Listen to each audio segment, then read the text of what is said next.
नमस्कार आपण समस्त को मो चैनल अम्बिश किचन को मो बहुत बहुत स्वागत करुच्ची। आज मु समस्त चिकेन न गोटे इजी और टेस्टी रेसिपी नहीं के आसी जार ना हो हरियाली चिकेन।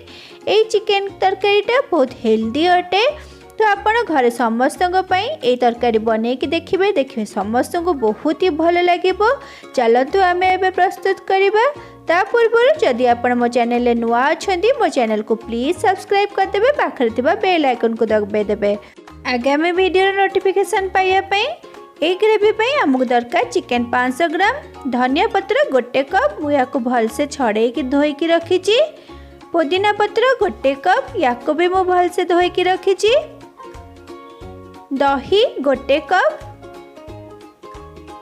अदा रसुण पेस्ट 2 टेबल स्पून, काजू 7 रु 8टा मुझे गरम पानी रे भिजेकी रखी, पियाज गोटे ताकू मु एमती भलसे चॉप कर नहीं, कंचा लंका 4 रु 5टा नेबे, गरम मसला गोटे टीस्पून, गोलमरीच गुंड गोटे टीस्पून, तेल 5 रु 6 टेबल स्पून, हल्दी गुंड हाफ टी स्पून, लूण आवश्यक मुताबक, धनिया गुंड गोटे टेबल स्पून, जीरा गुंड हाफ टेबल स्पून, जीरा हाफ टी स्पून, गरम मसला रे हमको दरकार तेजपत्र, दालचीनी, गुजराती, लवंग, गोलमरीच, चिकेन मसला दरकार। प्रथमे आमे चिकेन को भलसे धोईकी सेथिरे लूण, हलदी, जीरा गुंड, धनिया गुंड, गोलमरीच गुंड, अदा रसुण पेस्ट ए सब को पकईकी भलसे गोलेकी 30 मिनिट पर्यंत मैरिनेशन पैका रखीदबा। ए भितरे आमे ग्रीन चटनी प्रस्तुत करदबा। सेथिपई गोटे ब्लेंडिंग जार रे धनिया पत्र, पुदीना पत्र, दही,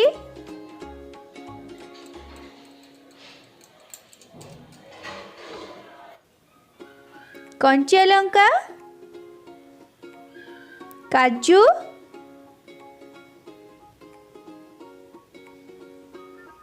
ए सब को पकईकी एमती गोटे पेस्ट प्रस्तुत करनबा।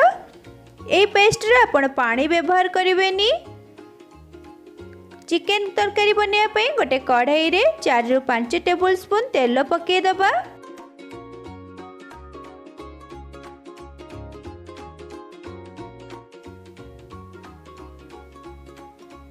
तेल गरम हो गला परे सेथिरे आमे जीरा पके दबा। जीरा टिके फुटिले आमे सेथिरे गोटा गरम मसला सब पकेकी टिके समय पर्यंत एमती टिके भाजी दबा। एबे आमे सेथिरे कटा होके रखिथिबा पियाज सब पके दबा।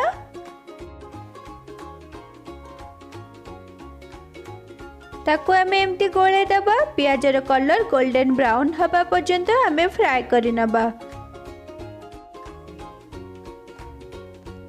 आमर एबे पियाजर कलरटा पूरा गोल्डन ब्राउन हो गलानी। सेथिरे आमे अदा रसुण पेस्ट पके दबा। ताको भलसे कसी दबा।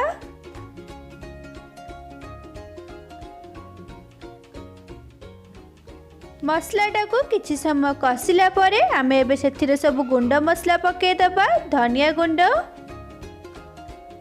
जीरा गुंड, लूण, गोलमरीचर गुंड, आपण एथिरे लंका गुंड व्यवहार करिवेनी नहले तार कलरटा ग्रीन रहिबनी। सेथिरे आमे चिकेन मसला पके दबा। याको भलसे कसी नबा। जदि आपण को एठी पानी टिके दरकार हुए तो आपण पानी पकेकी कसी नेबे। मते पानी दरकार नहीं तो मु पानी पकेइनी।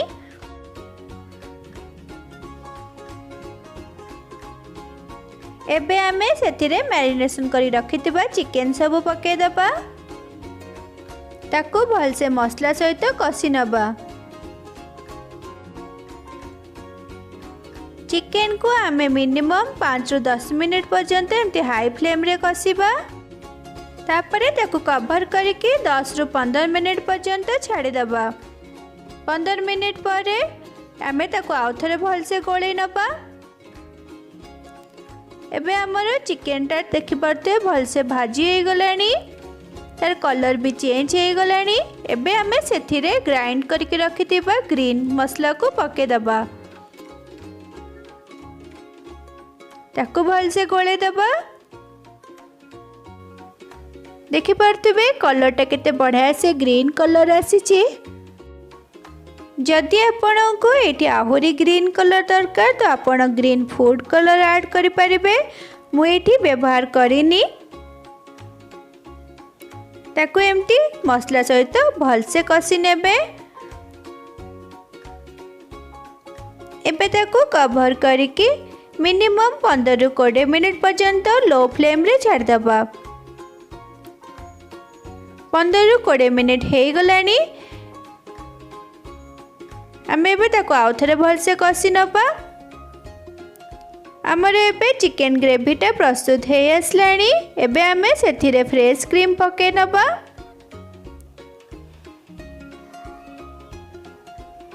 ताकू भी भलसे गोळे नबा। देखंतु आमर ए ग्रेवीटा केते क्रीमी लगुची। खाइबा पई भी बहुत ही टेस्टी लगे। एबे आमे सेथिरे गरम मसला पके दबा।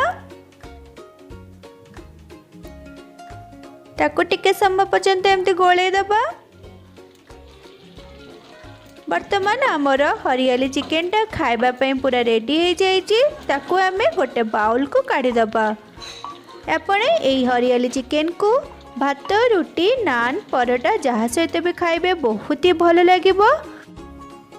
मोर ए रेसिपीटी आपको जदि भल लगी ताकू लाइक करदेबे, सांग मान सहित शेयर भी करदेबे। Thank you.